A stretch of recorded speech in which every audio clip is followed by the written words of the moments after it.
Let's talk about Joe Biden. Sure. So Joe Biden's husband, Joe Biden. Joe Biden is not a good president. What? Oh, come on. Hold on. we ever I will had not one? have that talk on Shimcast IRL. Joe Biden's the greatest president we've ever had. I got- serious I- question for you, Seamus. Who was the last great president? Oh, man, you can't ask me something like that. Here's the thing. Jimmy Carter, man. I have. Oh, come on, bro. What are you doing? Shimcast IRL? I mean, We're gonna look, go, I'm like Andrew discrediting Johnson Shimcast. is the I've said next this. one we're Love going for. that guy. I think I've said this before. I definitely think Trump is the best president of my lifetime. In terms of the last great president, that's a really tough question.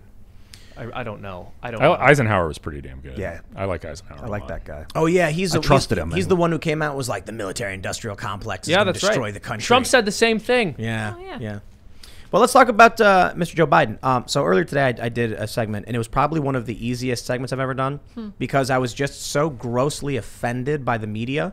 Joe Biden came out, the Biden administration saying, alarm bells, the rising gas prices, energy prices are going to stifle the recovery.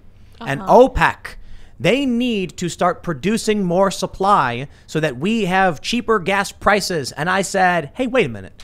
Joe, that's your fault. It is your fault gas prices are going up. Exactly. But what does the media say? GOP pounces on claims that Joe Biden caused the prices to go up. And then I see every fact check after fact check after fact check saying false, false, false, false, false. Republicans are lying. Republicans are lying. And then I was like, oh boy. Oh boy. First and foremost, the framing of all of these fact checks was Joe Biden shutting down Keystone XL and banning fracking on public land did not cause prices to go up. Is that what Republicans said? I'm not a fan of most of these guys, but one of the things, I think it was Grassley who said inflation by bad policy is causing all prices to go up, of which one of the core basic necessities for an average person is gas. And inflation means that gas will go up as well. Now you can argue, oh, now you're arguing semantics and just trying to save face. Oh, it goes deeper than that. I'm looking at all these fact checks. My favorite is when USA Today says gas is going up not because of Biden's policies, but because of a lack of supply. Demand is here, but supply is short. I wonder why there's a lack of supply. Then you get Quartz saying there is no shortage of gasoline in this country because they're writing about different things. And I'm like, okay, now we're getting into semantics of what it means that there's a short supply or a shortage. Low supply doesn't mean shortage because low supply means it's available, but shortage means no. Okay, they're the same thing. So you can't have the news coming out screaming there is no shortage of gas while they're saying prices are going up because there's a shortage of gas at the same time. This is what the media does, and it's ridiculous. I'll tell you this. Joe Biden is the cause of the high gas prices for, I think, three reasons. First, Keystone Pipeline, shutting it down. That pipeline was not going to be transporting crude anytime soon, but the banning of fracking on federal land, on public lands, and Keystone caused speculators to publicly state that they felt this would result in a low supply in the future and high prices. So they were buying now, driving prices up, which reaches the gas pump for you, the consumer. Then you have inflation. Joe Biden printing this unemployment bonus and the eviction moratorium is causing prices across the board to go up, including your gas. And third, the labor shortage. Because people are getting paid and they don't have to work, they're choosing not to work, and there's a shortage of truck drivers. Gas isn't making the stations. Gas is going up. All of that is Joe Biden's fault. And I'm sick of the media playing defense because they're too stupid. Either they're too stupid to look at the big picture or they're just covering for a garbage administration. Tell us how you really feel, Tim. Yeah, right. honestly. This is why I was Really like one of stealing Can you repeat Shimcast that, thunder. actually? I wasn't. No, I'm just kidding. it is so insanely obvious to anybody who just reads the news all day that Joe Biden is screwing up the economy in so many different ways. We had this jobs report come out, and they were like 954,000 jobs. It's above what we predicted. This is great. Everyone's clapping. Except job openings went up as well to record levels, 10.1 million. At the same time, the projected consumer price index was going to be 5.3 for the year. It's 5.4. It's higher than they thought. What's that? It's inflation. It's the cost of goods going up from this month to last year. It has gone up.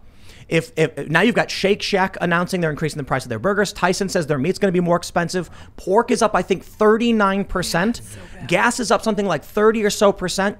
All of this is because Biden is doing a miserable and pathetic job across the board. Speculators are driving it up because he banned these things. Then he gives Russia the Nord Stream 2 pipeline. This dude is hurting America. He is hurting the working class.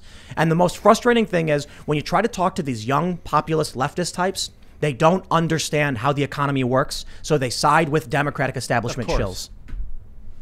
I mean, Yeah, exactly right. There's also the extended unemployment, which has driven up the cost of labor substantially, which is, I guess, not inherently a bad thing. I think, workers should get paid more generally, but I'd like to do it in a way that doesn't require us to pay people who can go work or should be able to go work and pay them we're still paying extended unemployment benefits in a world where there's like 1 million tons of job exactly. 10.1 million job openings and not enough workers in the market to fill those jobs. And look, I posted a video. This is actually I think the biggest video I've ever posted to Instagram, because I don't really care about Instagram all that much. I just post fun stuff. It's fun. We were shopping, and we were going to the dairy section looking at the milk, and I saw this little thing, this little star on the fridge, and it said $500 hiring bonus. And I was like, that's a weird place to put the hiring on the milk section. And then I look, and there's another one. Every 10 feet was saying $500 hiring bonus. Yeah. Now, we've seen those signs, and we've talked about them before. We have seen the fast food restaurant saying, well, we'll pay you a bonus, $1,000, come, open interviews. It's getting worse. Yeah. The last week, or like 2 weeks ago, I went grocery shopping. We did not see these bonuses. The grocery store had employees, and it's gotten so bad in the past couple of weeks. Now, even my local grocery store is saying we're basically desperate. 2 questions. Did you plant those signs before you got the video? No. Okay, I didn't think so. Dude, that's But it's real. got like 130 or so thousand views on Instagram, and it was just me shopping. Like, look at this, and it's got like 1,300 comments. People are recognizing this stuff in their areas. And the craziest thing to me, you know what blows my mind? Democrats believe the economy is fairly good. Yeah. Yeah, this is something this is because they live in the cities where it's like there was already a high minimum wage in a lot of elite cities. So effectively what the extended unemployment did is it creates its own very high minimum wage. Exactly, it resets the market equilibrium. Right, because it's like the opportunity cost of going to work or not going to work, right? And so in a place with a high minimum wage already, it's not actually going to change the labor market that much. In a place that's in the rural area where people were getting paid close to actual minimum wage, things are dramatically different. Like I was driving down to North Carolina. We stopped right outside of Richmond. We were like, oh, let's go to a Waffle House. We walked in. First thing you see is a little like display, kind of like, those science projects. I saw that, yeah. Right? Like those science, the 3rd, 4th grade science project, little panels. They're being like, come work here. It's so wonderful. Walk in. They're like, sorry, to go only, because no staff. Yeah. Then we go across the street to the Fuddruckers. You can see on the sign there, it says, we're only open 12 to 8 because of staffing issues. Yep. Like if you're in rural America, any restaurant, it's like staffing issues galore. And it's getting worse. It's getting a lot worse. So we have a local diner, and we went there. Only one section was open, and it said they were closing early. Like, I think they were closing at like 6 p.m. or something. I posted about this. I can't remember the exact time they were closing, but closing early. And I was like, whoa, this is a diner. Like, diners, like, aren't they supposed to be open 24/7? You come in for breakfast, lunch, and dinner. And then we went in, and they were short-staffed. And they were like, we're desperately trying to hire cooks. Somebody super chatted us the other day saying that at their IHOP, they had to ship in a cook from a different store because the IHOP would have had to have closed because it had no staff. Yeah. Look, I just want to interject here. And by the way, I think you hit the nail on the head perfectly when you said that. It's insane to be giving people massive unemployment benefits when there's such a surplus of jobs that people aren't taking. It completely defeats the purpose. But also, given what you've just said, it becomes clear to anyone who didn't already recognize this that our framing is totally off here, because the way it's stated is X new jobs were created this month. But these aren't new jobs, so to speak. I mean, they are, but they came in and shut down the entire economy. And now some of the jobs that we used to have are being reinstated, though you can't even quite say that they're being reinstated because a lot of the small businesses that were shut down are never going to reopen, and now these services are being provided for by larger companies. But when we get these job numbers, I mean, this is getting the economy back to quote unquote normal. This isn't improving our condition overall.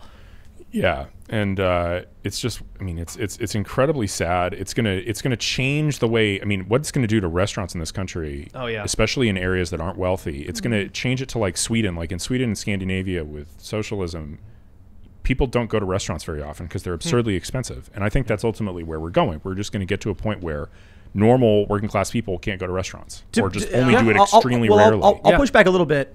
The Scandinavian countries aren't socialist. They're just they're welfare states. Yeah. Fair. Yeah. And I think the reason the prices are really high is because they're like cold, Maybe, but no, countries. Well, I'd be there curious are to other see how their European economic countries where you policies can go to affected that. restaurants. It's and true. It's very common. So I've been to Sweden, Norway, and Denmark a couple different times each, and the prices are insane. for whatever reason. Now, here's what's fascinating, because I'll agree with you on this point. When I was in Bergen, Norway, I was walking down this, like, I can't remember where it was. It's like a boulevard, a market street kind of boulevard. And there was a street vendor with a styrofoam plate and fried fish fillets and French fries, fish and chips. And I was like, street food. You can always count on street food wherever you go. Yeah, you got to enjoy that, right? Walk up to the guy and I'm like, all right, let's do some fish and chips. He scoops it up, puts it on the styrofoam plate, and says $50. Yes. Oh, Where? How much it Where? costs. Bergen, Norway. Wow. Same in Iceland. $50. 50 US dollars? $50 US. It's like So even he a actually- hipster boutique would be He ashamed. did not say, that'll be $50, sir. He was like, whatever, crowns or whatever. Yeah. And then I looked it up and I was like, that's got to be a mistake. And I showed him and he was like, yeah. And so I was talking to someone who was in Norway and they were like, oh, yeah, that's normal for us. Like going out to eat is like a special thing.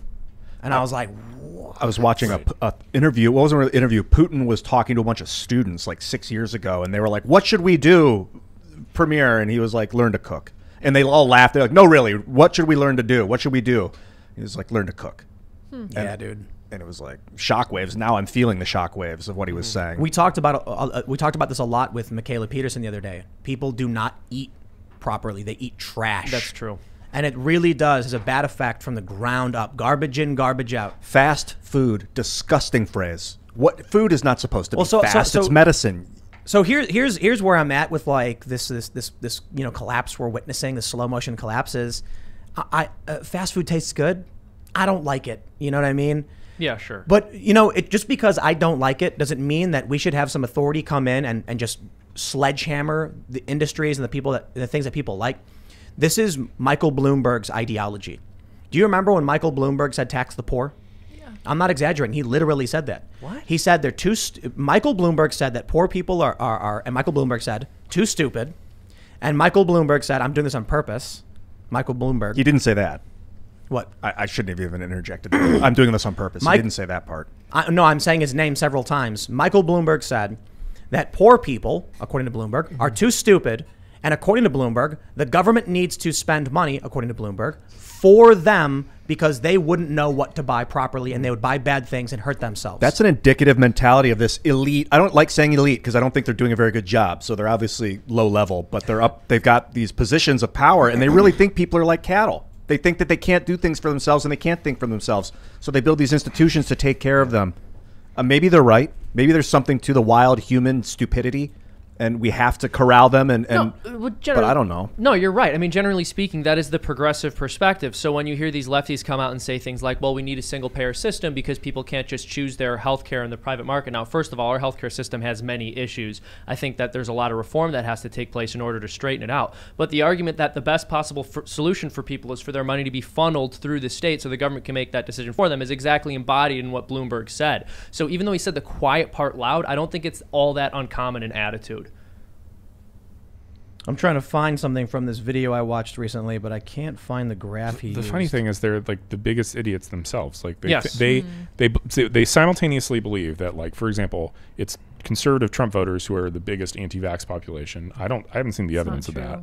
That was Breonna Taylor. And then they also are thinking, what are we going to do for vaccine outreach? Oh, I know. We'll have some gender-bending weirdo do a White House hit. And by the way, that guy was ripping off the character from 30 Rock. The dude just blatantly ripping that character off. You know what I'm talking about? Yeah, but that doesn't make sense. Well, but either way, I mean, Will's point stands, right?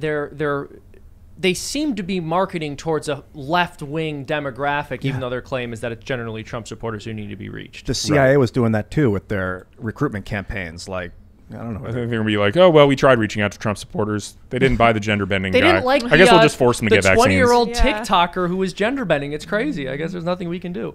That's funny. So, Ian, I think you're a little bit right about people not exactly knowing what's right for them. And it's because people aren't fully responsible. And I think this is part of what's given the government so much power over us. And this is why we're facing rising authoritarianism as we become less responsible. I think we're also giving humans too much credit. Like, people think they're like above the animal kingdom in a lot of ways. And it's disturbing because we're just animals that repeat what we're told. And we believe what we're told. Speak for yourself. Except Seamus. Yeah, I think I disagree. I disagree. I think sentience goes a long way. I mean, we can give credit to dolphins and elephants, I guess. Of course, and cats and dogs. I mean, they're all sentient. Humans have great power. Very intelligent. I'm not denying that, but still animals. And we need to eat and destroy to consume to live, and we make smelly poops, and we're disgusting and violent. I think we've probably argued about this before. I believe we have free will, and so that places us above animals. I wouldn't consider humans animals. We're creatures. We're created things, but I wouldn't put us in the animal kingdom. The free will conversation is fascinating. Yeah. Like I used to think that we have total free will, but now I think we're just kind of captive to our surroundings. Like I can't not eat. I would love to not eat. Well, I don't think you have freedom to defy the laws of nature or physics. What's stopping you from getting up right now and just leaving? Not much. Well, that was just do it. That's free will. I mean, no. I mean, like you've never done that. My concession of reality, like I would never do that because I have a greater goal and a plan that I feel like I'm compelled towards. You have free will. You could say that whole plan, I can throw it out the window and just get up and walk out. But you don't. So it's not because you're being forced to stay here. You have the free will to choose. Thanks for checking out this clip from the Timcast IRL podcast. If you want to see the full show, come back to this channel, youtube.com/TimcastIRL, Monday through Friday at 8 p.m., where you can leave comments and super chat, and we actually will read your comments on the show. Don't forget to like, share, subscribe, and if you want exclusive members-only content, segments you can't get anywhere else, go to timcast.com, become a member, and we even have full bonus episodes. Thanks for hanging out, and we'll see you all next time.